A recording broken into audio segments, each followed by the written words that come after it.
Délégué M. Gavorry prend place. Je tiens à vous souhaiter la bienvenue au nom du Club suisse de la presse pour cette deuxième rencontre de Forhaus. Nous organisons cette année avec le Forum de politique étrangère, cette fois-ci consacré au thème de la sécurité.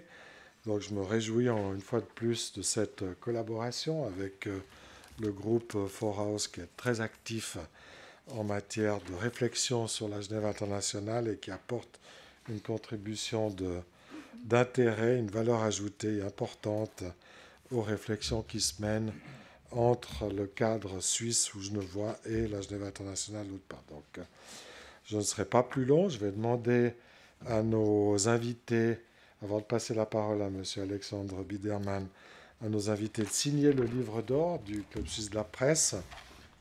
On commencera par vous, M. Maudet, voilà. Et puis je vous laisse faire, puis je passe la parole à M. Biderman. Je vous remets aussi un petit souvenir, comme le veut notre tradition, c'est un petit couteau suisse. Une arme. Ça me paraît, c'est une arme non létale, comme on dit. Merci. Ouais, je sais pas, ça peut. Merci beaucoup. Ça passe par la frontière, finalement. Si, alors ça, c'est à vous de décider. Voilà, merci en tout cas d'être là. Et puis je passe la parole à Alexandre, qui nous dira quelques mots. Alors que M. Chouvel prenne le relais pour briser l'amitié. Alors bonsoir à tous. Je vous souhaite à mon tour, au nom du think tank Forhaus, la bienvenue à notre deuxième événement de l'année en collaboration avec le Club suisse de la presse. Ce soir, nous vous proposons une table ronde sur un sujet qui en regroupe à vrai dire deux, le Grand Genève, soit l'agglomération franco-valdo-genevoise, et le thème de la sécurité, en lien avec les questions touchant à la criminalité transfrontalière. Avant de présenter brièvement la thématique et de laisser la parole pour le débat à Pascal Chouvet et à nos invités, quelques mots sur le déroulement de la soirée. Nous avons décidé, de façon à la rendre la plus interactive possible, de concevoir la table ronde en deux temps. Une première partie de 45 minutes entre les intervenants et le modérateur, et une deuxième également de 45 minutes, ouverte à vous tous, pour vous permettre de poser vos questions au panel d'experts. Eu égard au temps, peut-être qu'on raccourcira l'une et l'autre des parties pour terminer à 20h précises. Jérémy Bouvier, membre du Forhaus, se chargera enfin de faire un petit mot de conclusion à la suite de la deuxième partie. Et vous serez tous alors conviés aux alentours, comme on l'a dit, de 20h à l'apéritif offert par le Forhaus et le Club suisse de la presse au fond de la salle. Alors, s'agissant de la table ronde de ce soir, elle a comme objectif de discuter de la lutte menée contre l'existence de réseaux transnationaux qui tentent de profiter de la typologie du Grand Genève pour mener des activités criminelles. Si ces réseaux, pour déjouer la vigilance des polices nationales, profitent des frontières, ou plutôt opèrent sur les frontières, nous avons décidé, à l'inverse, d'intituler notre table ronde de ce soir « Sécurité sans frontières », pour marquer l'importance à nos yeux de la coopération transfrontalière en matière de lutte contre la criminalité organisée. Il est vrai que les caractéristiques de la région du Grand Genève permettent d'expliquer à plusieurs égards le cas de la criminalité qui s'y déroule. Géographiquement, tout d'abord, Genève, c'est tout de même plus de 100 km de frontières avec la France, ce qui laisse imaginer le nombre considérable de points de passage à contrôler pour les polices nationales. D'un point de vue économique, ensuite, Genève dispose d'une place financière mondiale, propice à différentes activités en lien avec le blanchiment d'argent. La ville possède également un aéroport international qui peut en faire un endroit de transit pour le trafic de stupéfiants. Des stupéfiants dont le trafic est rendu aussi attractif pour bon nombre de personnes habitant dans la région et qui illustrent le rattachement qu'il peut y avoir entre l'aspect local et international de la criminalité. En somme, sa situation favorable sur le plan économique, son absence de frontières naturelles, ainsi que sa proximité avec certaines villes, Lyon par exemple, représente assurément un défi pour la coopération policière transfrontalière. Une coopération policière qui trouve également son importance dans le fait que, d'un point de vue juridique, le principe de territorialité régit les questions de poursuite et d'investigation policière. Depuis plus de 10 ans maintenant, différents accords ont donc été passés pour faciliter cette coopération. On pense en particulier aux accords bilatéraux de coopération transfrontalière en matière judiciaire, douanière et policière passés avec la France. Il prévoyait notamment la mise en place d'un centre de coopération policière et douanière qui existe maintenant depuis 2002 et dont la mission est de coordonner la coopération entre les deux pays, la France et la Suisse. Alors que le Forhaus a publié, il y a 3 ans de cela maintenant, une étude intitulée « La sécurité au travers de la coopération en Europe », qui analysait la question sous un angle un peu plus global et que vous pouvez trouver sur notre site internet, nous avons pensé que la thématique relevait, dans la région frontalière du Grand Genève, d'une importance toute particulière. Nous souhaitons donc ce soir donner la parole à certains responsables politiques et experts sur la question de la sécurité, ce qui me laisse l'occasion de vous présenter les intervenants que nous avons la chance d'avoir ce soir. Alors, à ma droite, Pierre Maudet, conseiller d'État genevois en charge du département de la sécurité et de l'économie, membre du Parti libéral radical. En matière de sécurité, on lui doit notamment une baisse de la criminalité de 9% à Genève en 2012 et la signature début 2014 d'une convention passée entre la République et le canton de Genève et le ministère de l'Intérieur français, instituant une brigade opérationnelle de police franco-suisse pour contrer la criminalité transfrontalière. À sa droite, Gérard Gavory nous vient quant à lui spécialement de Lyon ce soir, où il officie depuis le début de l'année 2015 en tant que préfet délégué pour la défense et la sécurité de la préfecture du Rhône, 2e région de France par son poids économique. Chevalier de la Légion d'honneur, entre autres, Gérard Gavory a notamment passé, avant d'être nommé à Lyon, près de 5 ans comme secrétaire général de la préfecture des Alpes-Maritimes et dispose à ce titre d'une très grande expérience sur les questions liées à la sécurité. Enfin, Frédéric Esposito, politologue et chargé de cours au Global Studies Institute de l'Université de Genève. Il est également cofondateur et directeur de l'Observatoire universitaire de la sécurité au sein du Global Studies Institute. Il a notamment participé en tant que chef de projet au programme de la Commission européenne Ville contre le terrorisme ou encore à la mise en place de journées thématiques sur la criminalité organisée et la lutte anti-mafia. Le débat de ce soir sera modéré par Pascal Chouvet, journaliste indépendant et ancien responsable éditorial à la Tribune de Genève, à qui je ne tarde pas plus longtemps à donner la parole. Bon débat à tous et à tout à l'heure. Merci Alexandre Biderman, à qui on peut adresser quelques applaudissements pour le remercier d'ailleurs. Pour commencer le débat, je vais donner la parole à nos 3 intervenants en leur demandant de nous faire un bref résumé en 4-5 minutes des points qui leur semblent essentiels dans ce dossier de la sécurité, notamment de la sécurité transfrontalière. Et on va commencer avec vous, monsieur le préfet, si vous le voulez bien. Merci, monsieur, mesdames et messieurs. Pardonnez tout d'abord mon retard et vous dire tout le plaisir que j'ai d'être parmi vous. Alors, j'ai pris mes fonctions, non pas au tout début de l'année 2015, enfin, plus exactement le 9 février 2015.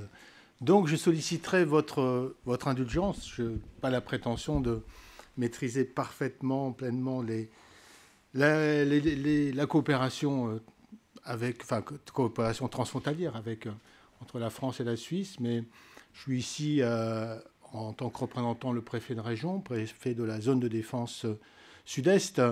Vous dire que ma tâche, c'est d'être auprès de ce préfet pour assurer la coordination zonale, donc de l'ensemble des départements qui composent les 2 régions, Rhône-Alpes et Auvergne, d'avoir aussi dans mon portefeuille l'administration de la police et de la gendarmerie, c'est-à-dire la mutualisation des moyens logistiques. Vous savez que vous ne savez peut-être pas, mais depuis maintenant 2 ans, 3 ans, un mouvement la gendarmerie a été rattachée au ministère de l'Intérieur et cela se traduit notamment par une mutualisation des moyens, donc les moyens immobiliers, les moyens mobiliers. Et c'est un chantier très très important, mais qui est bien engagé. Et j'ai la charge, je dirais, dans mon activité quotidienne, de la sécurité du département du Rhône et donc de l'agglomération lyonnaise. Donc, vous voyez, beaucoup de sujets qui ne sont pas en lien direct avec le thème que nous abordons ce soir, mais quand même. Ce que je voulais dire, pour retracer le cadre de cette coopération franco-suisse, bon, vous le savez, elle est régie par un traité international, le 10 Accord de Paris, qui n'est pas très ancien, qui remonte à 2007 et qui est entré en vigueur en 2009. Cet accord fait l'objet d'un bilan chaque année, un bilan qui est dressé dans un comité mixte et qui est coprésidé par la France, par mon collègue Laurent Touvet, qui est préfet de l'Ain. J'en parle puisqu'il vient de tenir sa réunion annuelle la semaine dernière, le 13 mars 2015.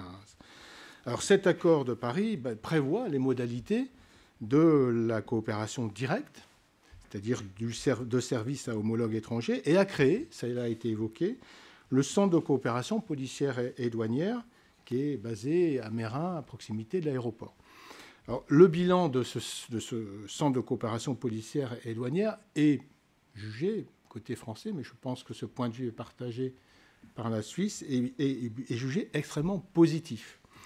Les échanges sont nombreux. Enfin, je cite un chiffre. Il y a eu plus de 18 000 requêtes l'année dernière. Et je vais dire plus de la moitié concerne les questions de police judiciaire. Donc c'est un point, je pense, sur lequel nous allons revenir.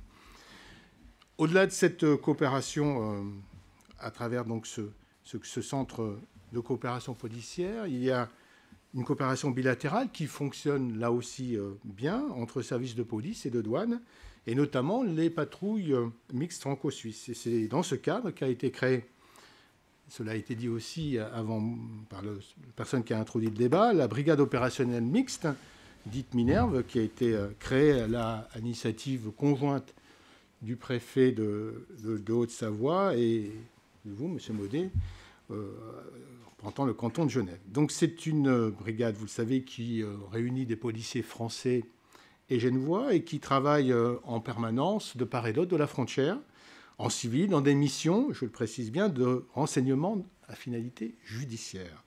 Cette brigade a été lancée en mars 2014.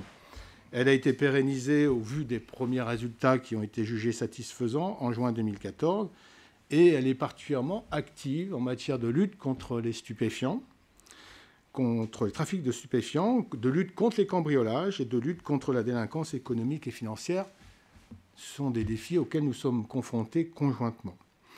Une présentation du bilan de la première année d'activité de cette brigade va être faite au mois de mai 2015. Je pense que vous avez trouvé une date avec le préfet de Haute-Savoie. Je pense que vous aurez l'occasion d'avoir une vision très détaillée de ce qui est fait. Enfin, la coopération franco-suisse, elle s'exerce aussi dans le domaine très important de lutte contre l'immigration irrégulière, et notamment en matière de réadmission. Et enfin, ce que je dirais pour clore cette présentation, c'est que dans le domaine judiciaire, les relations entre les parquets sont également très intenses, et elles permettent d'échanger des informations et de faciliter les procédures. Voilà ce que je tenais à dire en préambule. Merci, Monsieur le Préfet. J'ai le plaisir de passer la parole au conseiller d'État, Pierre Maudet. Merci. Merci d'abord d'organiser cette soirée, cet échange. Je pense que c'est effectivement bien de pouvoir commencer par planter un peu le décor et de vous dire quelle est la perception, après l'avoir entendu du côté français, la perception du côté suisse. Alors, ma qualité de responsable de la sécurité pour le canton de Genève, il y a quand même quelques principes qu'il faut que je rappelle ici, parce que c'est des principes qui s'imposent à nous tous les jours. Le premier de ces principes, c'est que si l'on doit considérer aujourd'hui le développement d'un espace criminel, d'activités criminelles d'une même nature, on est forcé de constater que cet espace criminel, il dépasse largement le cadre strictement cantonal. Tous les jours, on fait l'expérience de l'intrusion de réseaux criminels qui sont parfois à des milliers de kilomètres. Je pense ici évidemment à tout le développement de la criminalité informatique, au fait que l'agresseur, parfois, et dans ces cas-là, la criminalité informatique n'a jamais été aussi proche de l'agressé, notamment à travers ces appareils que nous portons tous, et le juge n'a jamais été aussi loin. Et en réalité, aujourd'hui, ce que l'on voit dans le domaine du développement de la criminalité, c'est que les distances s'estompent, que la criminalité, les réseaux criminels ont souvent une longueur d'avance, qu'aujourd'hui, à bien des égards, on s'affranchit facilement des frontières, mais que précisément, en termes de réponse policière, on a encore quelques handicaps, quelques lourdeurs, qui parfois, voire souvent, suivant la nature des infractions que l'on poursuit sont vraiment obérées par des difficultés de collaboration. Donc, première chose que je voulais poser, aux espaces criminels beaucoup plus larges que l'on connaît aujourd'hui, à la faveur du développement de l'Internet, mais aussi à la faveur d'une plus grande mobilité physique, doit répondre à des espaces policiers à géométrie variable, plus grands, plus importants, où on accélère la coopération. L'enjeu de la coopération, c'est de s'affranchir aussi vite des frontières que ne le font les criminels. C'est possible grâce à des structures auxquelles on est partie prenante. On a la chance d'avoir à Lyon Interpol, dont on dira peut-être quelques mots tout à l'heure, d'avoir à La Haye, j'y étais il y a 10 jours encore, Europol, qui pousse un cran plus loin la coopération et l'échange d'informations. Et puis on voit, et c'est un des premiers paradoxes que je veux souligner ici, que parfois c'est en fait avec les plus proches partenaires qu'on a le plus de difficultés. Le préfet l'évoquait il y a un instant, je pense de façon un peu implicite, mais on sait qu'en France, c'est un débat récurrent, la collaboration entre la police et la gendarmerie est difficile. En Suisse, j'ai coutume de dire qu'il est parfois plus simple de collaborer avec nos collègues français qu'avec les collègues du canton voisin. Pas tant parce que les législations sont différentes, mais parce que, voilà, il y a des guerres d'ego, il y a la logique de la souveraineté cantonale qui s'impose. Et objectivement, parfois, c'est plus simple, comme en matière fiscale du reste, de travailler avec les Français qu'avec les Vaudois. Ce qui ne devrait pas nous empêcher de réfléchir de façon un peu plus approfondie au mode de coopération. Tout ça pour dire qu'il y a quelques paradoxes dans la coopération, on y viendra peut-être tout à l'heure avec quelques exemples concrets, qui font que les enjeux de coopération, ce n'est pas seulement le voisin national, c'est aussi parfois à l'interne, dépasser des querelles historiques ou des aspects qui peuvent de prime abord apparaître comme rédhibitoires. Troisième élément à poser, c'est de dire que dans le domaine de la coopération, les frontières, c'est potentiellement le voisin proche, je vais y revenir, mais c'est aussi le voisin lointain. À Genève, en réalité, la première frontière que l'on doit sécuriser, c'est l'aéroport.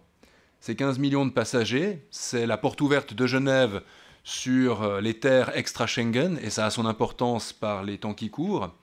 C'est dans le domaine de la lutte contre les stupéfiants des réseaux puissants, bien organisés. Ces dernières semaines, c'est plusieurs centaines de kilos de khat qui ont été saisis par la police genevoise, par exemple.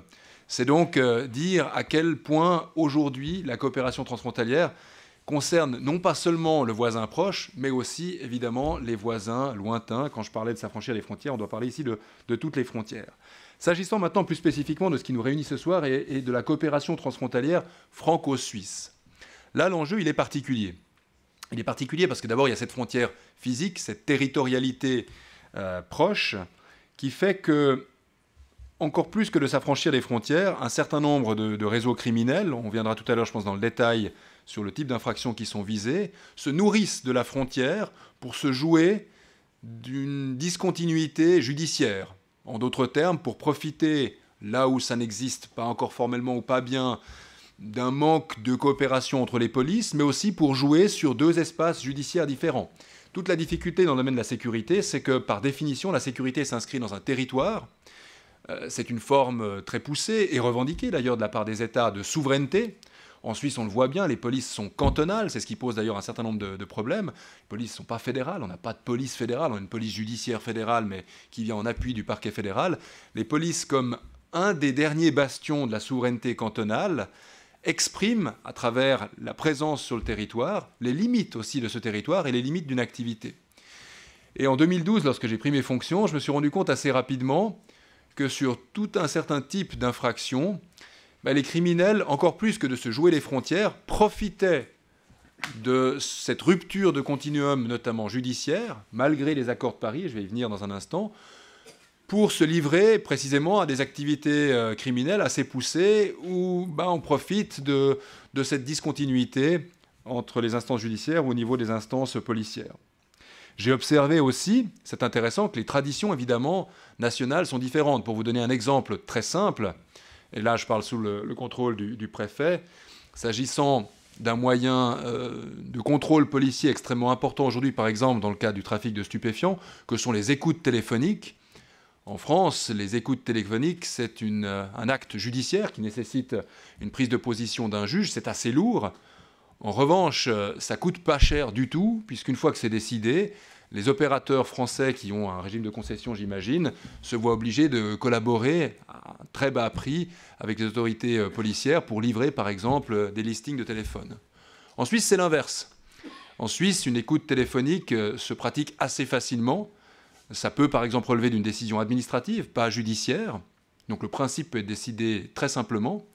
En revanche, ça coûte parce que pour des motifs historiques, les accords avec les opérateurs font qu'en réalité, ils s'engraissent largement au passage, la Confédération également, et donc il y a une restriction à raison des moyens financiers. Souvent, en fin d'année, on se retrouve avec des budgets complètement grillés, ce qui pose quand même problème lorsque, en octobre, novembre, on a quelques activités délictueuses à poursuivre. Eh bien simplement, cet exemple qui montre une symétrie, ou pour le dire autrement, un équilibre croisé, montre la difficulté concrète que peuvent rencontrer nos hommes et nos femmes au CCPD, au commissariat commun police-douane, qui se trouve, comme l'a dit le préfet, à Meyrin, à proximité de l'aéroport, sur les problèmes concrets de pratiques, d'échanges, d'informations, de pratiques historiques, de culture dans lesquelles on travaille, d'importance aussi de l'arrière-fond judiciaire. Dernier élément que je veux poser ici, donc on a, le préfet l'a dit, des accords de Paris qui existent, qui sont de très bons accords, qu'on a décidé, quand je dis on, c'est avec le préfet de Haute-Savoie, il y a 2 ans de cela, et on l'a concrétisé l'année passée, de pousser encore plus loin. Les accords de Paris donc, permettent, par exemple, ce qu'on appelle un droit de suite, dans le cas d'une infraction grave qui nécessite une poursuite d'un côté de la frontière et qui verrait les malfaiteurs se déplacer de l'autre côté de la frontière. La police du pays A peut poursuivre dans le pays B, et relativement loin. On a eu des cas de hold-up ici à Genève où les policiers genevois sont intervenus jusqu'à Châtillon-en-Michaille, voire même au-delà en direction de Nantua, donc relativement loin, les malfaiteurs. On a décidé de pousser l'affaire plus loin en essayant de constituer, et le préfet l'a cité, une BOM, une brigade opérationnelle mixte, qui doit permettre de collecter du renseignement, donc de travailler beaucoup plus en amont, de saisir de façon anticipée dans quelle direction vont les développements des phénomènes criminels. Exemple concret, le développement des cambriolages à Genève s'est fait ces dernières années avec souvent une base arrière constituée des hôtels première classe, type Formule 1 et autres, situés sur la couronne française. Des hôtels qui sont pratiques parce qu'en général, il n'y a personne à la réception, personne ne vous demande qui vous êtes. Il y a une application, disons, un petit peu légère des règles de Schengen qui, normalement, dispose que tout hôtelier doit demander l'identité des personnes qui l'hébergent. Pour des motifs sur lesquels on pourra revenir, c'est relativement peu appliqué. Et donc, on s'est rendu compte qu'il fallait, pour limiter les cambriolages à Genève et en France voisine, je le précise, les cambriolages ne touchent pas que Genève, intervenir relativement en amont dans la maîtrise, le contrôle et la connaissance du terrain, et ceci de façon concertée avec la police française. D'où la création de cette brigade opérationnelle mixte en mars de l'année passée, il y a 1 an exactement, qui a fait l'objet d'un premier bilan au mois de juin de l'année passée, un bilan qui nous a amené à confirmer l'effort et qui produit des résultats extrêmement intéressants qu'on pourra détailler à partir du mois de mai. En résumé, aujourd'hui, la coopération transfrontalière, c'est une réalité qu'on peut pousser relativement loin, notamment à la faveur des accords existants, qui se heurtent à quelques autres réalités, réalité du monde judiciaire, réalité de l'historique policier, réalité des conflits qu'il peut y avoir parfois à l'intérieur même des États entre différents corps constitués.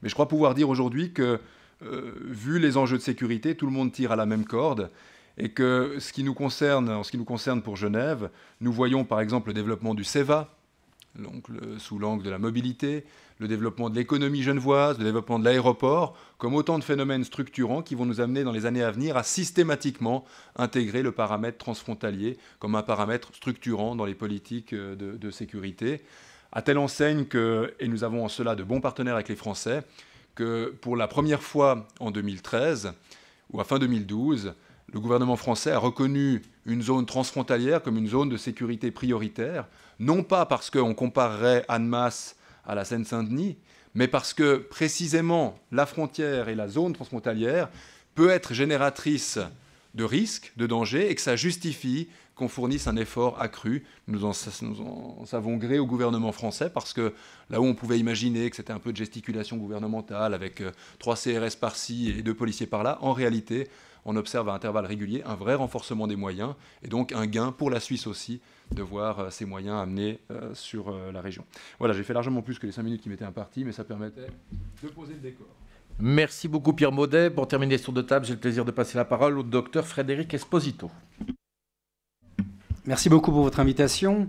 Permettez-moi de faire 3 remarques concernant la question qui nous est posée, liée à cette sécurité sans frontières, et qui, d'une certaine façon, ouvre sur un paradoxe, car on parle de sécurité sans frontières. En réalité, il faut imaginer de nouveaux territoires, de nouveaux espaces qui ne sont pas forcément basés sur les frontières physiques, mais sur les lignes que peuvent créer les nouveaux enjeux de la sécurité, criminalité, trafic en tout genre. Le premier point que j'aimerais développer, c'est d'abord d'observer comment les enjeux de sécurité ont évolué en 20 ans. C'est un élément important parce qu'il a des conséquences aussi sur les acteurs qui sont aujourd'hui en première ligne, police, force de police, l'armée, les différents acteurs en charge des questions de sécurité. En effet, en 20 ans, un peu plus de 20 ans, si on prend l'élément référent qui est la chute du mur de Berlin, on observe un changement radical dans la définition des enjeux de sécurité avec une internalisation des questions de sécurité extérieure et une externalisation des questions de sécurité intérieure. En d'autres termes, les polices locales sont confrontées à des grands trafics internationaux, à des problématiques de sécurité internationale, et les acteurs qui avaient l'habitude d'agir à l'extérieur sont, eux, confrontés à des enjeux plutôt intérieurs. En d'autres termes, on voit la police qui participe à des opérations internationales en dehors de leur territoire, et l'armée qui, elle, des fois, est impliquée sur des problématiques de sécurité intérieure. On peut prendre l'exemple de la problématique du terrorisme aujourd'hui, où, d'une façon récurrente, les gares ou des endroits stratégiques sont protégés par l'armée. Ce changement-là a une conséquence très directe sur les missions de ces forces. Police, gendarmerie, armée, des missions qui doivent être redéfinies, qui doivent être adaptées à cette nouvelle situation. Cela a un impact, bien évidemment, sur la formation de ces corps, qui doivent aussi faire face à des nouvelles cultures stratégiques, mais aussi ils doivent faire face à des nouveaux enjeux de coopération. Et un de ces enjeux, et je crois qu'on est en plein dans le sujet, c'est cette coopération régionale. Car il y a là, je pense, un enjeu et une problématique qui est fondamentale au niveau européen, c'est la création de cette compétence et expertise sur les questions de sécurité sur le plan régional. Et monsieur le conseiller d'État Pierre Maudat était au fond assez timide sur un aspect et je me permets de le dire peut-être à sa place, c'est sur le fait qu'aujourd'hui, la BOM, la Brigade opérationnelle de police franco-suisse, qui a été créée le 17 janvier 2014, est tout à fait unique en Europe. C'est une disposition qui vise à répondre à cette demande très spécifique de créer une offre face à une demande, à une problématique de vol de stupéfiants et de prostitution notamment, qui est transfrontalière et qui permet effectivement d'y répondre. J'y reviendrai dans un instant. Le premier élément donc, il y a un changement fondamental dans la culture stratégique et dans le rôle des missions qui sont données aux différents acteurs de la sécurité. Le deuxième, et il est je crois fondamental, c'est de développer en même temps, quand on développe un espace policier transfrontalier ou basé sur la coopération, d'avoir un espace judiciaire qui suit. L'exemple de l'Union européenne pour ça est un bon exemple, puisque Europol et Eurojust ont été développés en même temps, en parallèle. Le développement d'un espace judiciaire européen, c'est toujours accompagné de Europol, du développement d'une coopération policière entre les États, et ces deux éléments sont essentiels pour être efficaces et efficients pour pouvoir régler ces questions de bonne coopération entre le judiciaire et le policier. Le troisième élément, et là je reviens plus à la problématique suisse, est qu'il y a son fédéralisme. Il y a un enjeu, je pense, fondamental pour la Suisse aujourd'hui face à au développement de ces nouveaux enjeux de sécurité et qui ne touche pas uniquement à la question des effectifs et qui touche véritablement à la mise en place d'une culture stratégique commune entre les cantons qui peut passer déjà par des centres de formation communs. La Suisse romande a mis du temps à avoir son centre de formation, mais désormais, on peut dire qu'elle est en train peut-être d'y arriver. Mais en tout cas, il y a un enjeu aussi pour de dépasser les obstacles cantonnaux. Je prendrai pour cela un exemple, si vous le permettez, car lorsqu'on parle de sécurité, on pense aux questions de trafic, mais il est aussi important de penser à la sécurisation lorsqu'il y a des grands événements qui peuvent toucher la frontière de part et d'autre. Et permettez-moi de prendre l'exemple du G8 à Évian en 2003, qui a donné l'occasion à un bras de fer entre autorités genevoises et autorités fédérales, puisque, rappelons-le, le gouvernement de l'époque avait demandé un soutien de 1500 policiers en renfort aux policiers genevois, ce à quoi la Confédération avait répondu à un accord pour 720 policiers. Le reste a été pris auprès des policiers allemands, puisque 750 policiers allemands sont venus en renfort des 720 policiers de la Confédération, notamment. Ça montre qu'il y a là un enjeu aussi fondamental pour que Genève puisse jouer la carte de la coopération transfrontalière. Elle doit aussi être capable de pouvoir jouer la coopération intercantonale. Et je pense que c'est un enjeu ici qui est majeur. Et lorsqu'on regarde, et je le soulevais, et le préfet l'a rappelé tout à l'heure, hein, les 18 000 requêtes environ en 2014 qui ont été traitées par le Centre de coopération policière et douanière franco-suisse, ça montre qu'il y a une réponse policière qui a été amenée à une problématique qui a été clairement identifiée. Et dans le cadre de la brigade opérationnelle de police franco-suisse créée le 17 juin, donc 17 janvier 2014, donc, qui a été créée récemment, il y a là aussi un besoin peut-être de la renforcer, puisque du côté suisse, si je ne me trompe pas, c'est 2 policiers qui sont aujourd'hui mobilisés pour celle-ci. Mais je crois qu'il y a là le potentiel pour développer et d'avoir un outil, encore une fois, tout à fait unique en Europe, mais aussi pour pouvoir éclairer à la fois du côté français, mais aussi du côté de nos partenaires cantonaux, que les questions de la coopération transfrontalière sur les questions de sécurité doivent passer sur ces 2 axes. D'une part, le partenariat et la coopération, mais de l'autre aussi, la bonne coopération intercantonale. Voilà pour les quelques éléments pour lancer ce débat. Merci beaucoup Frédéric Esposito. J'ai envie de rebondir tout de suite sur ce qu'a dit Pierre Maudet tout à l'heure. Pierre Maudet, vous disiez la sécurité s'inscrit dans un territoire. Aujourd'hui, on parle beaucoup du Grand Genève, même si certains se plaignent que ce Grand Genève ne se fait pas assez vite. Est-ce qu'on peut aujourd'hui concevoir une sécurité à l'échelle de ce Grand Genève et qui s'inscrive réellement dans cette région qui est en train de naître finalement? Réponse oui, il le faut, parce que si on ne le fait pas, c'est l'espace criminel qui s'imposera à nous. Donc qu'est-ce qui fonde la cohérence d'un territoire? C'est que c'est un espace de vie. Un espace de vie au début du 19e siècle, il était fondé par l'idée qu'on devait pouvoir rallier le chef-lieu de cet espace-là à une journée de cheval au maximum. Bon, aujourd'hui, les paramètres ont légèrement changé, mais donc l'espace de vie, le bassin franco-valdo-genevois, c'est une réalité. Je le vois sous l'angle de l'autre volet de mon département, qui est le volet économique, sous l'angle de l'emploi, du poumon que représente cette région. Donc cette cohérence-là, elle existe. Maintenant, Frédéric Esposito l'a dit, il y a en fait plusieurs territoires qui se superposent. Les territoires ne sont pas forcément matériellement ancrés dans un espace donné. Si l'on veut rentrer un peu plus dans le détail, voilà, s'agissant par exemple des stupéfiants, de toute évidence, on est dans une zone qui va un peu au-delà du Grand Genève. Lorsqu'on tape un peu fort sur les mafias albanophones à Genève, on en ressent les impacts assez rapidement à Annecy.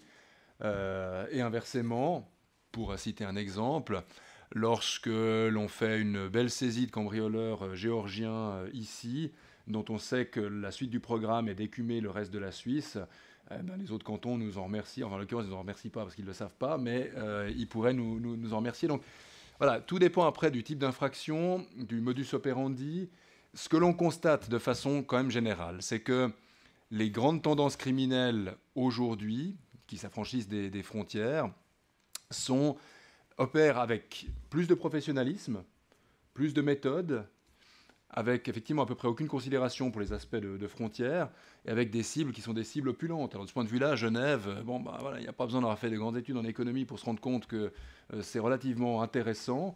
On a une population qui, Dieu merci, est de moins en moins naïve, mais qui l'était encore passablement. Lorsqu'à l'été 2012, on a fait le constat qu'un cambriolage sur 3 se faisait sans effraction. C'est-à-dire qu'en gros, vous arrivez à Verrier, petit village en frontière, vous avez 3 villas devant vous, statistiquement, il y en a une des 3, il suffit de pousser la porte ou de pousser la fenêtre et vous entrez. On se dit que c'est porte ouverte. Alors après, comme criminel, on fait... Comme deuxième élément, c'est une approche très économique que je suis en train de vous décrire, mais c'est l'approche de la loi de l'offre et de la demande. On regarde où est-ce que c'est opulent et où est-ce qu'on entre facilement, où est-ce que les forces de police sont fortement présentes ou pas, et en Suisse on a un déficit de policiers, c'est évident, où est-ce que les sanctions seront importantes ou pas.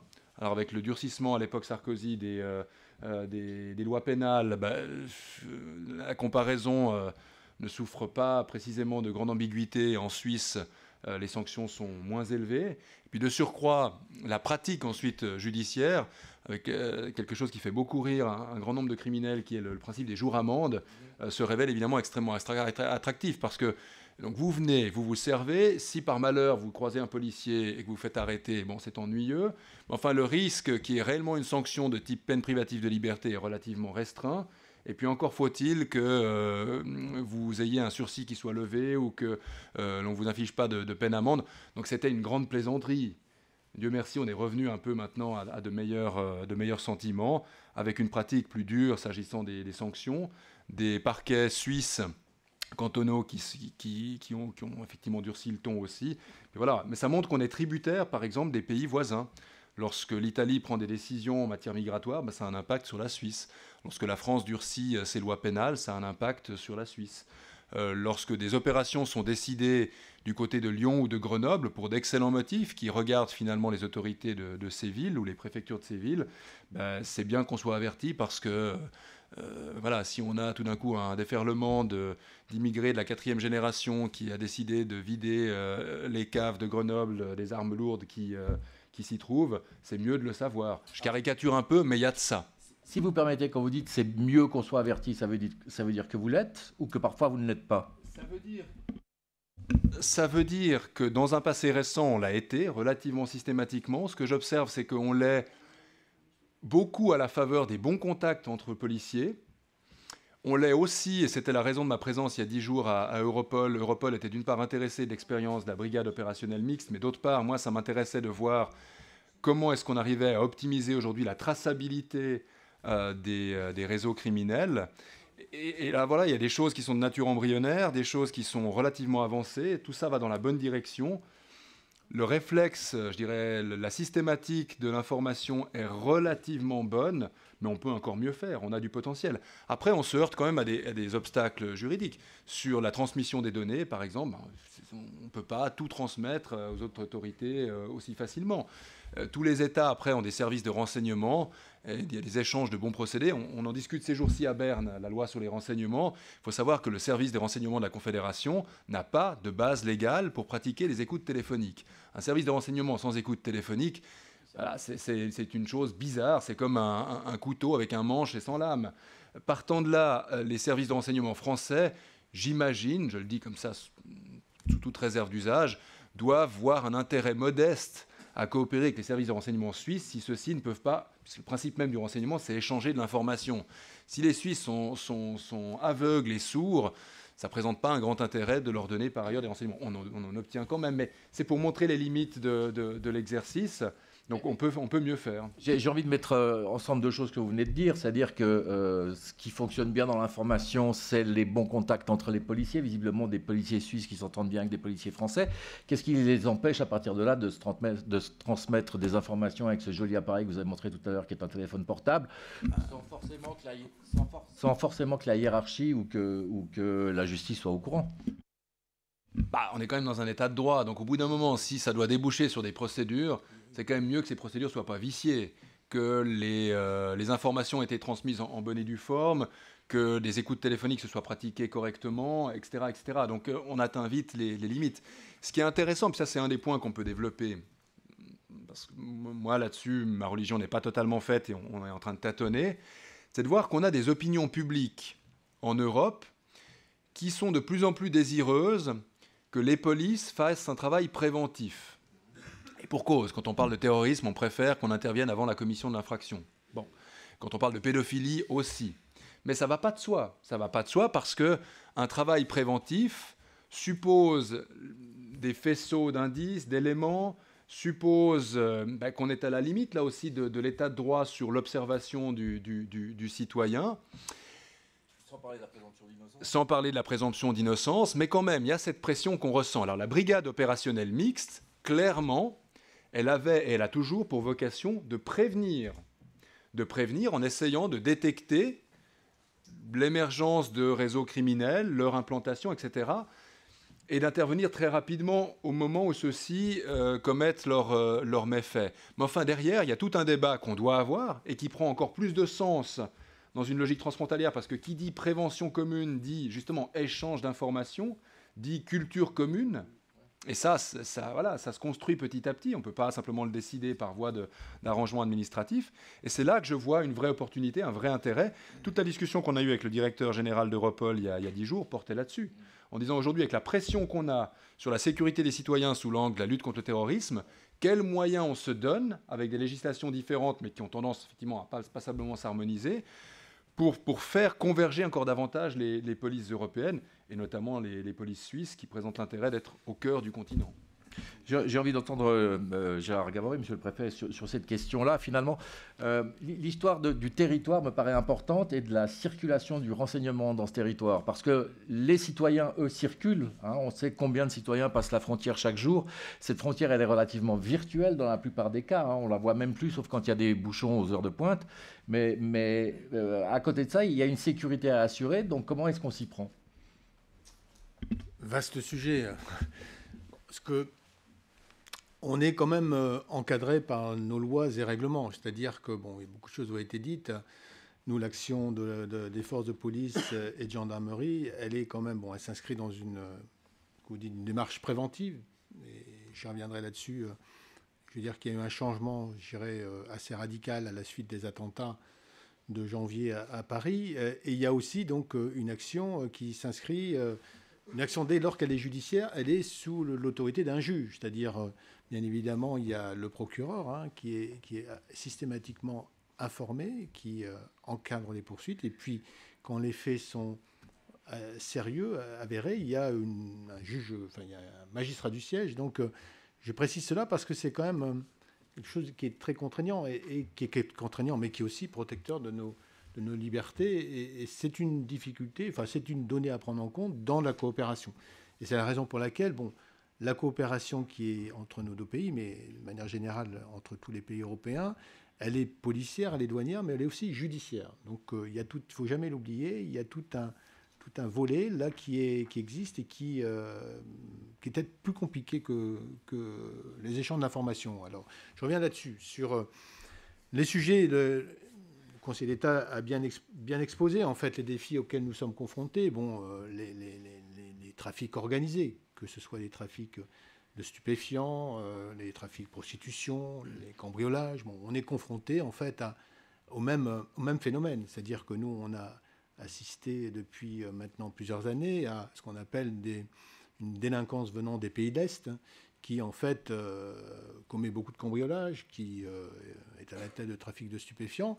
Et c'est ce qui a amené notamment le gouvernement à mettre en place des plans nationaux, des plans de lutte contre les cambriolages, de plans de sécurisation, j'y reviendrai, pour pouvoir justement répondre à ce nouveau phénomène de délinquance. Bon, de concentrer, je dirais, les moyens pour pouvoir lutter, interpeller, ensuite traduire devant la justice, et c'est souvent compliqué. On rejoint aussi les questions d'immigration, mais il y a une détermination très forte des autorités gouvernementales et des forces de police et de gendarmerie, sous le contrôle du juge, pour intervenir dans ce domaine.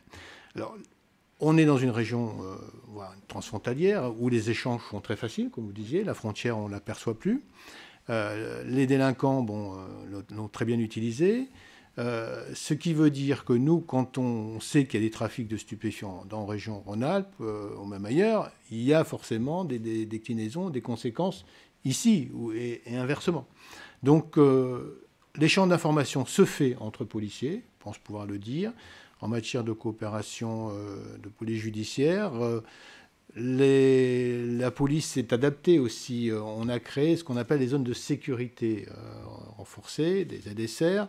Et le Conseil d'État l'a dit, une spécificité ici, unique en France, qui est une reconnaissance de cette problématique que je viens d'évoquer, c'est la zone transfrontalière, donc la constatation qu'il y avait une délinquance particulière qui sévissait de part et d'autre de la frontière, avec des replis ici, mais bien évidemment, ici en France, on sait très bien que, vous l'avez dit, Genève, une activité économique dynamique, il y a une relative opulence, donc ça attire bien évidemment les délinquants qui peuvent venir commettre leur forfait et revenir en France ou ailleurs.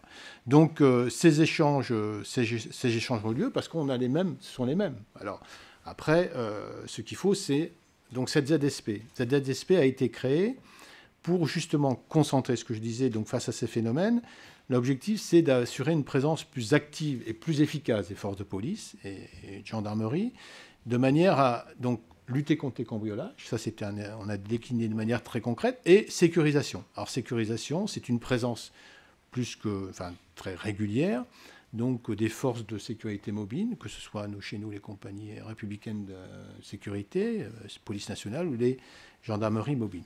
Donc c'est destiné à assurer une présence dissuasive, présence préventive, c'est-à-dire que dissuader des délinquants, et on constate, pas uniquement ici, mais dans toutes les ZSP, on constate un bilan extrêmement positif.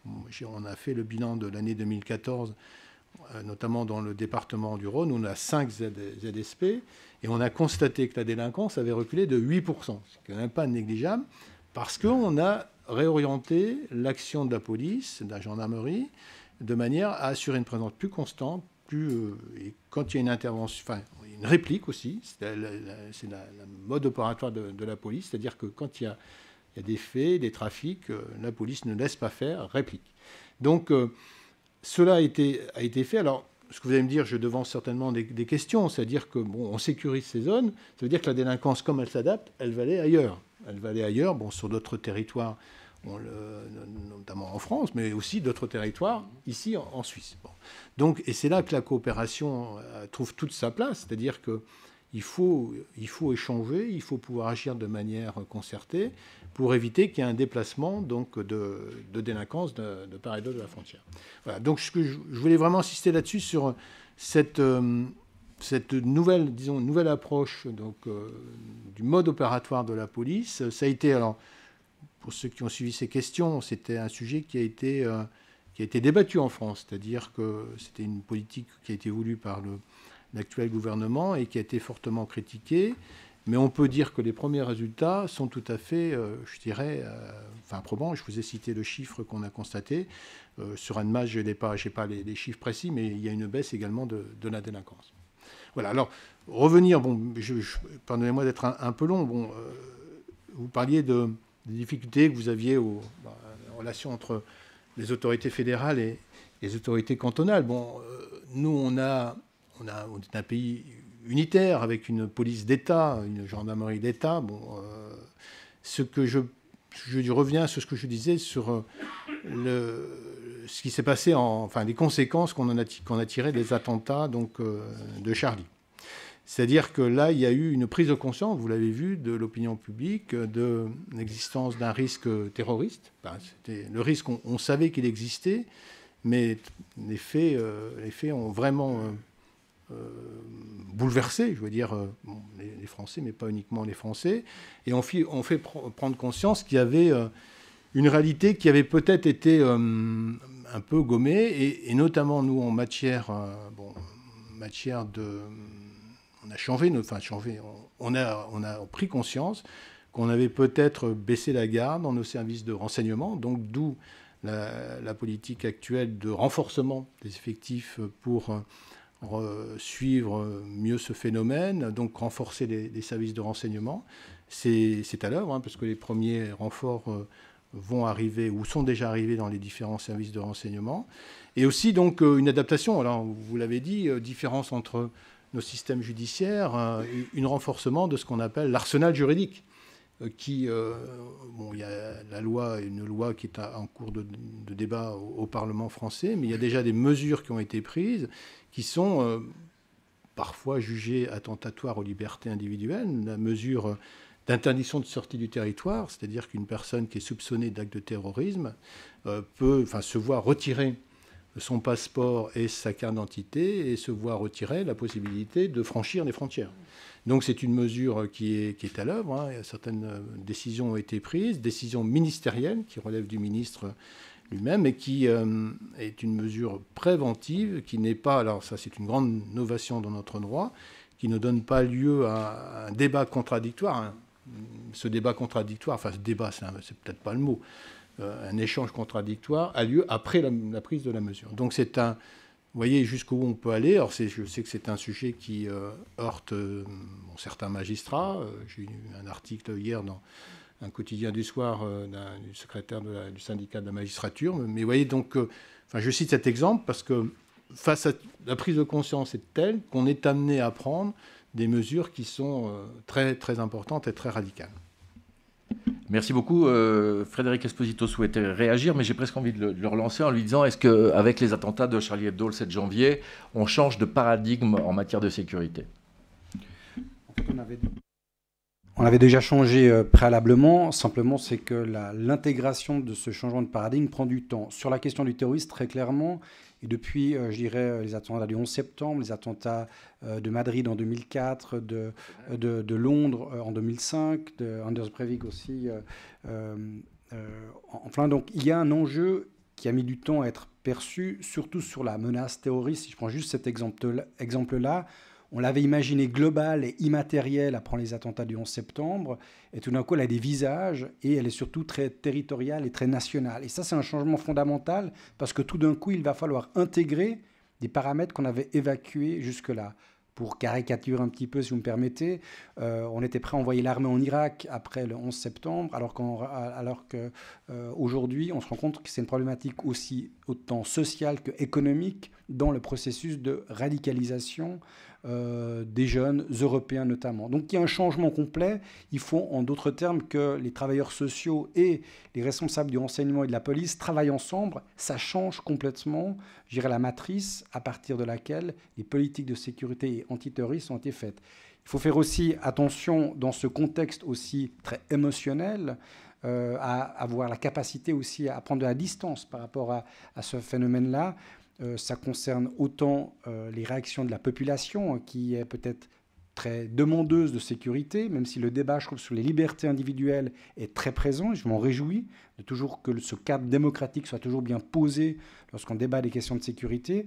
Mais ça n'empêche qu'il faut éviter certains travers. Permettez-moi juste un exemple que je trouve assez révélateur de ça. Après les attentats du 11 septembre, les pompiers de Paris avaient estimé qu'il y avait un risque majeur d'attaque à l'arme chimique, et donc s'étaient équipés d'un arsenal et avaient fait exploser leur budget pour s'équiper avec le matériel nécessaire au détriment du matériel de l'entretien courant de leur grande échelle et de leurs camions de pompiers.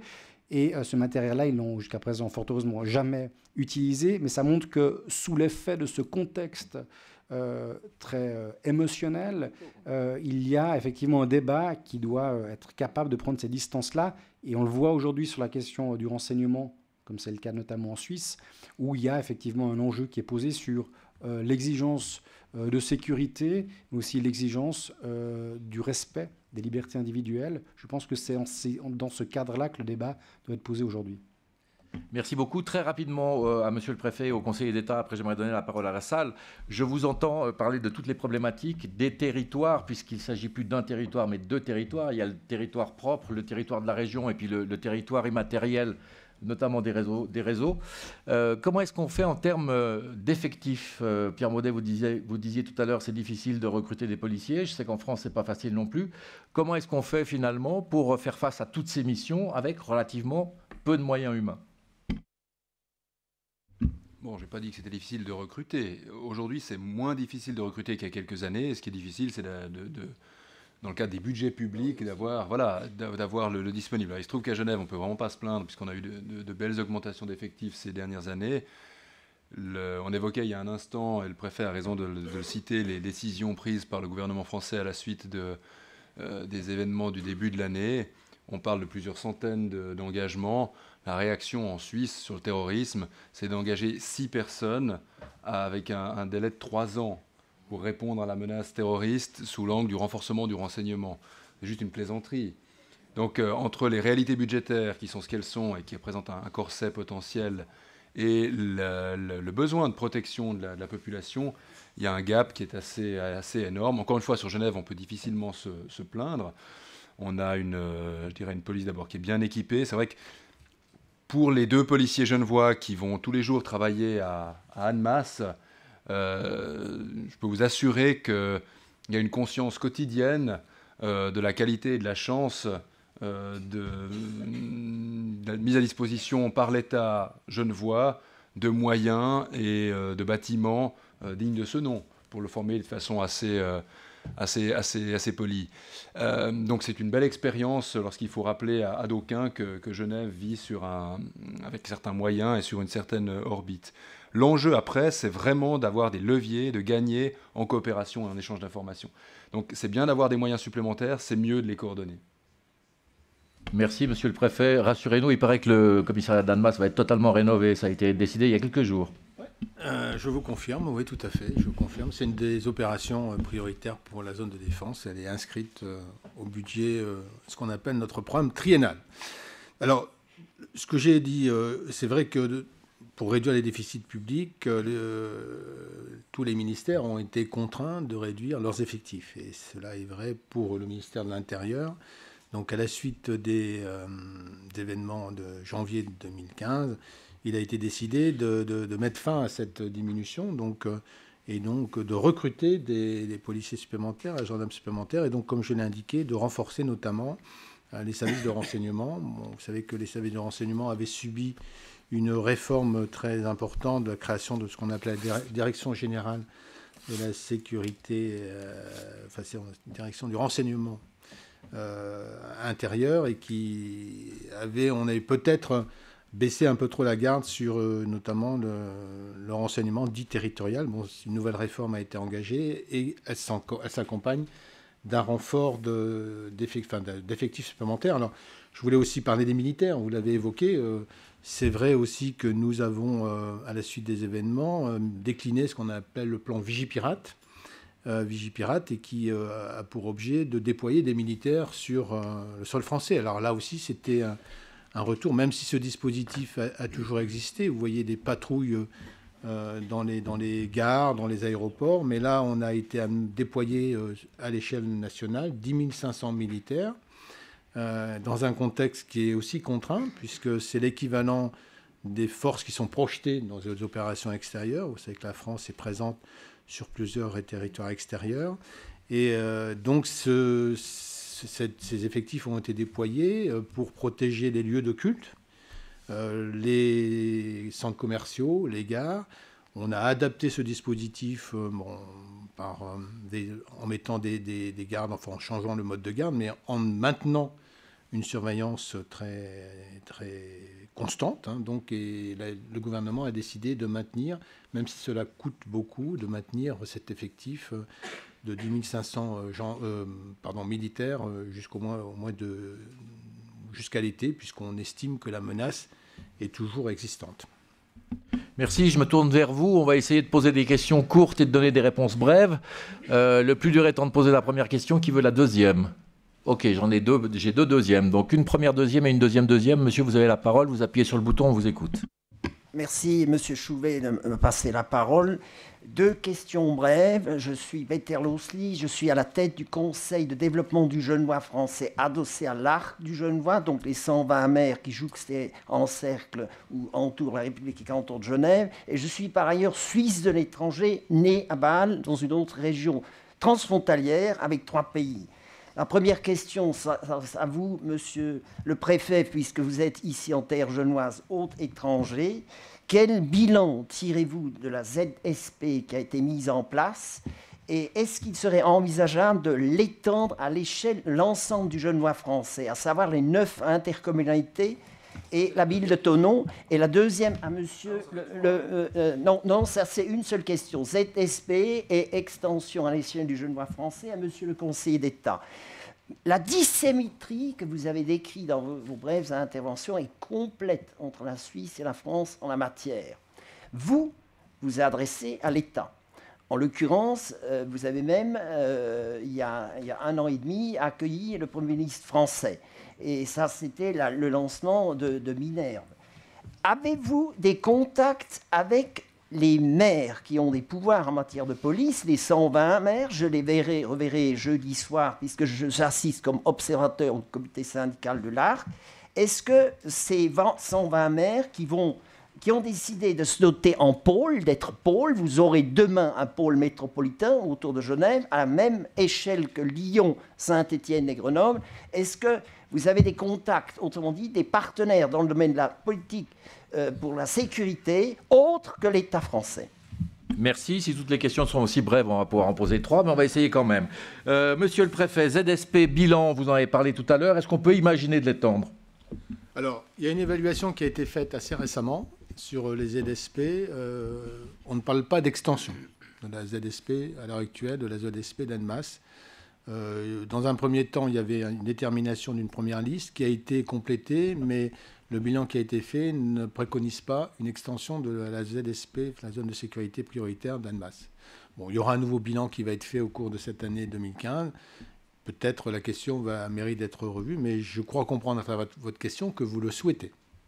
À titre personnel, oui. Très bien. Pierre Baudet, cette fameuse dissymétrie, avez-vous contact avec les 120 maires organisés en pôle? En bref, parlez-vous à Paul? Juste sur la ZSP, je crois, nous, il y a en tout cas une ZSP qui nous intéresse, qui est la deuxième de Haute-Savoie dans la vallée de l'Arve, qu'on verrait avantageusement mise sur pied, parce que même si elle est plus loin territorialement, l'analyse des risques du côté de Bonneville ne nous laisse pas totalement froid. S'agissant maintenant des maires, donc j'ai des contacts avec les maires de la couronne genevoise, mais plus parce que j'étais moi-même maire de Genève. Mon interlocuteur au niveau sécurité, c'est le préfet. C'est le préfet Touvet s'agissant de l'Ain, c'est le préfet Leclerc s'agissant de la Haute-Savoie. C'est plus lointainement, mais on le voit de temps en temps, le préfet Caranco pour la région. Il est parti. Pourquoi? Oui, il est parti. Il est sur le point de partir, mais il sera remplacé. Les préfets, c'est toute la noblesse de la préfectorale. Il y a une continuité dans l'action de l'État. Tout ça pour dire que ce qui guide notre action, c'est vraiment une approche pragmatique et opérationnelle. Et l'interlocuteur opérationnel, pour moi, c'est le préfet. Alors c'est un peu bizarre parce que le préfet en France, c'est pas une bête politique, alors qu'en Suisse, le Conseil d'État, c'est un animal politique. En France, c'est un représentant de l'État dans toute sa splendeur, de l'administration, mais qui a aussi, et c'est intéressant pour nous, dans sa main, la capacité d'avoir plusieurs acteurs qu'il va combiner. Il a une capacité de décision assez importante. Il est au cœur de l'information. Donc ça fait vraiment de lui l'interlocuteur principal. Ceci dit, l'actualité va m'amener la semaine prochaine à rencontrer des maires de l'Ain qui veulent me parler d'un problème spécifique en zone transfrontalière. Donc on n'est pas rétif à des discussions avec des élus municipaux parce que c'est aussi des réalités qui peuvent nous remonter. L'intérêt, c'est d'avoir, et ça, j'étais élu municipal précédemment, l'information qui vient du terrain, c'est quand même la plus importante et la plus intéressante. Merci. Madame, vous avez la parole. Bonsoir, je suis Madame Toitier, experte en sécurité. J'aurai 2 demandes, mais je serai beaucoup plus brève que la personne qui m'a précédée. Alors, premièrement, je voudrais savoir si, dans le cadre de la collaboration transfrontalière, il est déjà prévu l'accès direct disons en real time de la part des autorités suisses au FVV ou au Fort West français, donc le fichier des voitures volées. Et si au moins, si ce n'est pas, si il est envisageable de pouvoir prendre cette mesure. Première demande. La deuxième, par contre, c'était à propos du terrorisme, des actes de Charlie. Et je me demande comment se fait-il qu'il a fallu attendre tellement longtemps les attentats de Charlie Hebdo pour se rendre compte qu'il fallait prendre des mesures, alors que quelques années auparavant, il y a eu les faits de Toulouse. Donc 3 militaires et une école israélite qui avait été attaquée avec 3 enfants et un homme qui ont été tués. Donc des attentats similaires. Comment se fait-il qu'au moment où c'est arrivé à Toulouse, l'État ne s'est pas rendu compte qu'on était sur une voie de ce genre? Voilà, merci pour votre... Merci. Je ne sais pas qui veut répondre à la question du fichier des voitures volées, parce que ça va même plus loin maintenant. Hein. Il y a des logiciels qui permettent la reconnaissance des plaques d'immatriculation volées, et j'ai entendu dire qu'éventuellement on pourrait y penser dans la région. Ouais, et puis je crois que la deuxième, on s'est réparti avec... Excusez-moi, mais c'était justement à ce propos que je faisais la demande. Eh ben voilà, on y est, donc vous vous êtes répartis le boulot. Ouais, non, j'ai pas consulté le préfet, mais je crois qu'il va répondre à la deuxième question. Elle m'est moins directement adressée sur la première. Donc c'est précisément la raison d'être du CCPD, du Commissariat commun police-douane, qui est le centre névralgique de la collecte des demandes et des réponses. C'est aussi par le CCPD qu'on a résolu relativement bien quand même la question, par exemple, des amendes de circulation impayées. Donc les informations transitent, alors l'abréviation c'est FVV, c'est ça? Donc le fichier des... Oui, FVV et Forvest, c'est celui des objets signalés. Donc je vous confirme que ça passe par le CCPD et que l'information est instantanée pour peu qu'elle soit demandée rapidement. De la même façon qu'on a, et ça illustre l'architecture un peu compliquée des forces en présence, mais en Suisse, ce qu'on appelle le corps des gardes frontières, qui, comme son nom l'indique, a pour vocation de garder la frontière, pas seulement sous l'angle de la sécurité, mais c'est aussi anciennement des gablous, donc également sous l'angle fiscal. Et donc tous les postes de douane franco-suisses sont équipés, par exemple, de caméras à lecture optique des plaques minéralogiques qui permettent de déceler, cas échéant, si on a là affaire à des véhicules volés. Pour ça, il faut alimenter les fichiers, il faut que les fichiers de part et d'autre soient reconnus mutuellement, mais tout ça se fait, et se fait plutôt bien. Merci, monsieur le préfet. Oui, alors, grande question. On n'a pas baissé la garde. Dire que, et cela a été dit par M. Esposito, le terrorisme a changé un peu de visage. C'est-à-dire qu'on s'attend, on était toujours, mais même avant l'affaire Mera, confronté à un risque de terrorisme, je dirais, un peu massif. C'est-à-dire ce qu'on a connu, les attentats notamment à Londres, à Madrid, et on a été confronté à une nouvelle forme de terrorisme. Alors, quand je dis on n'a pas baissé la garde, mais c'est ce qu'on appelle un terrorisme de basse résilience. Donc, ça veut dire qu'il faut qu'on s'adapte.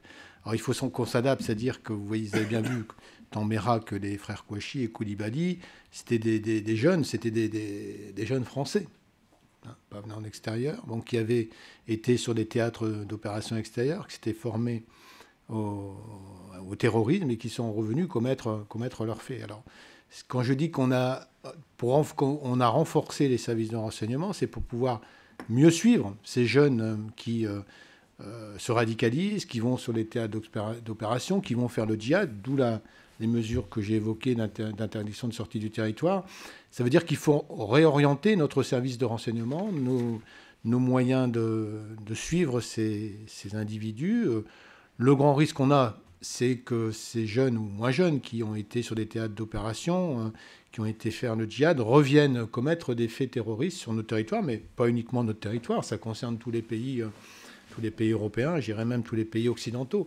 Donc ça veut dire qu'il faut qu'on révise nos modes de suivi, nos modes de renseignement. Et c'est ce qui a été fait. C'est ce que j'appelle la prise de conscience qui a été celle face à la réaction. Je dirais que c'est plus qu'un grand moment d'émotion. Je pense que vous l'avez vécu, ces mouvements de foule énormes dans toutes les villes de France et même d'ailleurs. Je veux dire que les autorités ont été interpellées. Il y a une forte attente qui a été exprimée. Donc la réponse en matière de sécurité, c'est ce qu'on vient d'exprimer, mais aussi une attente vis-à-vis ce qu'on appelle, nous, les valeurs de la République. On a engagé, on parle beaucoup des problèmes de sécurité, mais le gouvernement français s'est engagé dans un vaste plan de reconnaître les valeurs de laïcité. Donc ça concerne l'éducation nationale. Il se déroule à l'heure actuelle des assises locales, il y aura des assises départementales. C'est aussi ce qu'on appelle la reconquête des banlieues, de revenir à travers la politique de la ville qu'on mène en France. Donc, et il y a eu une réaction. Alors, je dois dire quand même que la réaction des autorités, du gouvernement, du président de la République, du Premier ministre, ministre de l'Intérieur, et des services, je veux dire que quand même, en 24 heures, en 48 heures, l'affaire avait été résolue. C'est-à-dire que les terroristes avaient été identifiés, ont été interpellés, et ont été, plus qu'interpellés. Donc, je veux dire, il faut rendre hommage là, à l'efficacité quand même des services de police et de gendarmerie français qui ont été vraiment très efficaces. Voilà, mais c'est évident que je dois malheureusement reconnaître que le risque est toujours là. C'est-à-dire que quand vous avez des fous comme qu'on a vu, qui peuvent avoir des armes très facilement, commettre des actes terroristes. On l'a vu aussi plus récemment, un jeune qui s'était pris à une patrouille de militaires qui était à Nice. Là, le sang-froid des militaires a permis qu'il n'y ait pas eu de victimes, mais on est passé tout près, là aussi, d'un nouvel acte terroriste. Merci. Frédéric Esposito, complément de réponse. Oui, rapidement. Aujourd'hui, il n'y a plus de profil de terroriste. Dans les années 80, qu'on passe aux Brigades Rouges, à la bande Abadère, aux Brigate Rosse en Italie, on était face à une problématique où les terroristes étaient clairement identifiés. Aujourd'hui, c'est beaucoup plus difficile d'avoir un profil type. Et on peut prendre comme exemple ces jeunes Européens qui partent faire le djihad ou qui restent sur le territoire européen. Au total, c'est 8000 Européens qui ont été identifiés comme étant partis en Syrie. C'est un peu moins de 70 Suisses, mais ce qui est intéressant, c'est que 40 d'entre eux se sont mobilisés les 15 derniers mois. Donc on voit qu'il y a un phénomène aussi qui s'est amplifié, donc un changement d'échelle, mais qui rend très difficile aussi les services de renseignement. Les frères Kouachi et Koulibaly étaient identifiés davantage comme des criminels, pas comme des terroristes. Donc ils étaient fichés, mais pas avec l'étiquette terroriste. Donc il y a là aussi une difficulté pour savoir à partir de quand est-ce qu'ils vont passer à l'acte d'une certaine façon. Donc ça veut dire qu'aujourd'hui, le rôle des renseignements est vraiment fondamental et surtout ces renseignements doivent s'inscrire dans un réseau local et régional. Je crois que l'exemple américain de l'espionnage numérique globalement, dont les effets ont été très faibles en matière de prévention du terrorisme, montre l'exemple, je pense, à ne pas suivre. Et les errements d'une administration américaine, en l'occurrence, dans une réponse face à un terrorisme global. Aujourd'hui, il est plus global, il s'est territorialisé et localisé, mais il rend malheureusement d'autant plus difficile sa prévention. Merci. On a le temps pour une dernière question. Donc si quelqu'un était extrêmement frustré de repartir sans l'avoir posé, c'est vous qui seriez frustré, donc vous avez la question. On vous écoute. Moi, j'ai juste une toute petite question de compréhension pour Monsieur Maudet.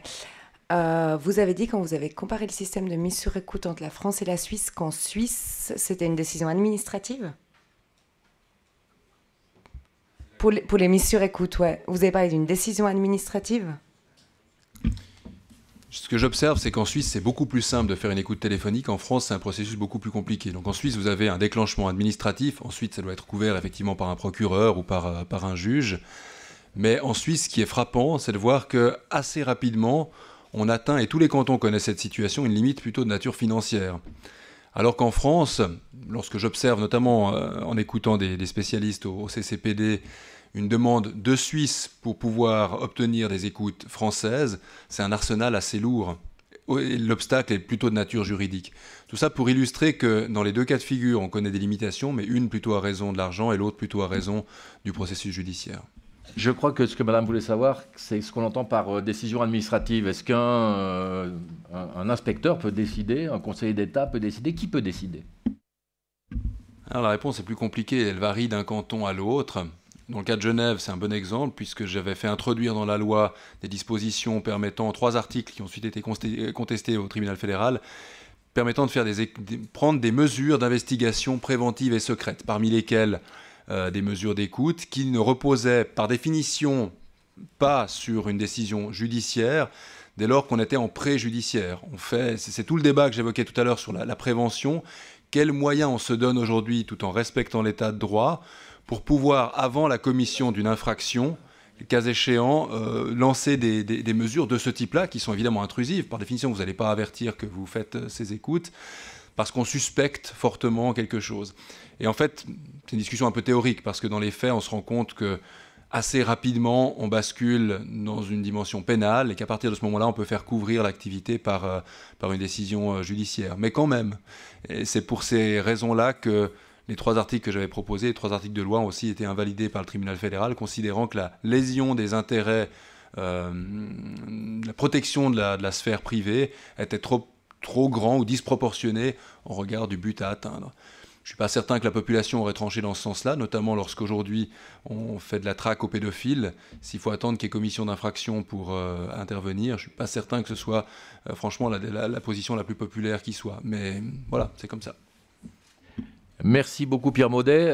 Vous avez des obligations à 20h, donc il est temps de s'arrêter puisque nous avons encore une conclusion qui va nous être dite par Jérémy Bouvier de Forhaus. J'en profite pour remercier les uns et les autres d'être venus, mais il va faire ça très bien, le temps qu'il arrive jusqu'au pupitre, et on y est.